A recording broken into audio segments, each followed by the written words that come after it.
তিন ধরনের ঘরে সর্বদা আল্লাহর আযাব নাজিল হতে থাকে, আল্লাহর গজব নাজিল হতে থাকে।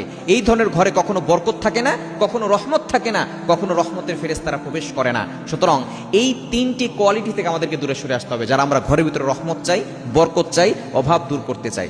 যদি আপনি অভাব দূর করতে চান আর এই তিনটি কোয়ালিটি বাদ না দেন, তাহলে কিন্তু আপনার ঘরে কখনো অভাব দূর হবে না এবং বিপদ আপদ লেগেই থাকবে।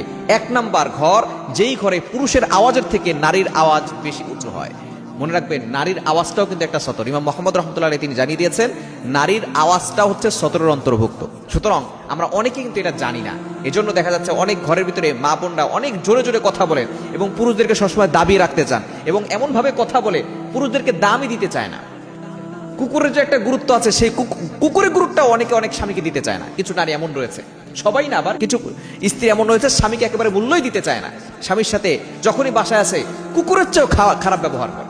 কিছু কিছু বাইরের দেশে কিছু কুকুরকে এমন ভাবে লালন পালন করে, দেখবেন মানুষের থেকে বেশি ভালোবাসা তাদেরকে দেয়। এরা দেখবেন কিছু নারী আছে এমন, যারা স্বামীকে গুরুত্ব দিতে চায় না, অনেক আওয়াজ উঁচু করে ফেলে।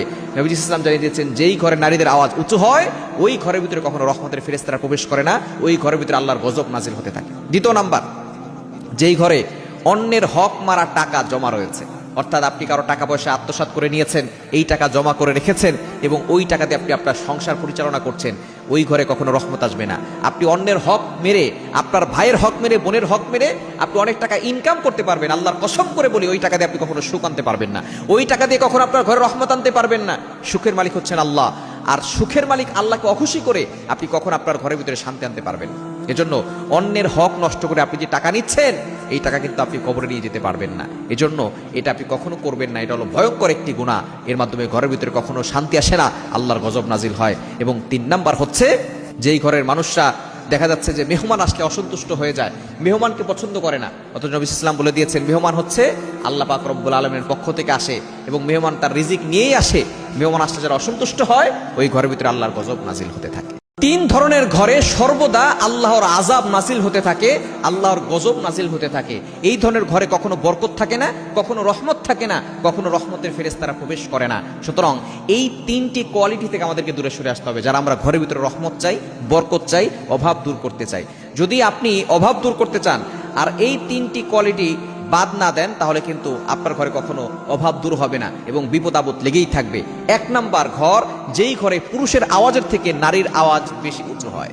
মনে রাখবেন, নারীর আওয়াজটাও কিন্তু একটা সতর। ইমাম মুহাম্মদ রাহমাতুল্লাহ আলাইহি তিনি জানিয়ে দিয়েছেন, নারীর আওয়াজটা হচ্ছে সতরের অন্তর্ভুক্ত।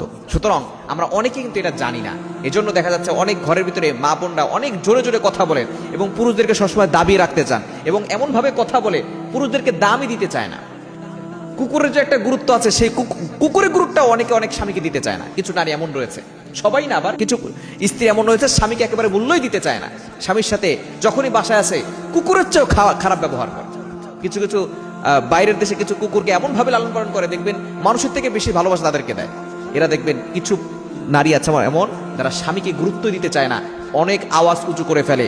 নবীজি ইসলাম জানিয়ে দিয়েছেন, যেই ঘরে নারীদের আওয়াজ উঁচু হয় ওই ঘরের ভিতরে কখনো রহমতের ফেরেশতারা প্রবেশ করে না, ওই ঘরের ভিতরে আল্লাহর গজব নাজিল হতে থাকে। দ্বিতীয় নাম্বার, যেই ঘরে অন্যের হক মারা টাকা জমা রয়েছে, অর্থাৎ আপনি কারো টাকা পয়সা আত্মসাৎ করে নিয়েছেন, এই টাকা জমা করে রেখেছেন এবং ওই টাকাতে আপনি আপনার সংসার পরিচালনা করছেন, ওই ঘরে কখনো রহমত আসবে না। আপনি অন্যের হক মেরে, আপনার ভাইয়ের হক মেরে, বোনের হক মেরে আপনি অনেক টাকা ইনকাম করতে পারবেন, আল্লাহর কসম করে বলি ওই টাকা দিয়ে আপনি কখনো সুখ আনতে পারবেন না, ওই টাকা দিয়ে কখনো আপনার ঘরে রহমত আনতে পারবেন না। সুখের মালিক হচ্ছেন আল্লাহ, আর সুখের মালিক আল্লাহকে অখুশি করে আপনি কখন আপনার ঘরের ভিতরে শান্তি আনতে পারবেন। এজন্য অন্যের হক নষ্ট করে আপনি যে টাকা নিচ্ছেন, এই টাকা কিন্তু আপনি কবরে নিয়ে যেতে পারবেন না। এজন্য এটা আপনি কখনো করবেন না। এটা হলো ভয়ঙ্কর একটি গুনাহ। এর মাধ্যমে ঘরের ভিতরে কখনো শান্তি আসে না, আল্লাহর গজব নাজিল হয়। এবং তিন নাম্বার হচ্ছে, যেই ঘরের মানুষরা দেখা যাচ্ছে যে মেহমান আসলে অসন্তুষ্ট হয়ে যায়, মেহমানকে পছন্দ করে না, অথচ নবী ইসলাম বলে দিয়েছেন, মেহমান হচ্ছে আল্লাহ পাক রব্বুল আলামিনের পক্ষ থেকে আসে এবং মেহমান তার রিজিক নিয়েই আসে।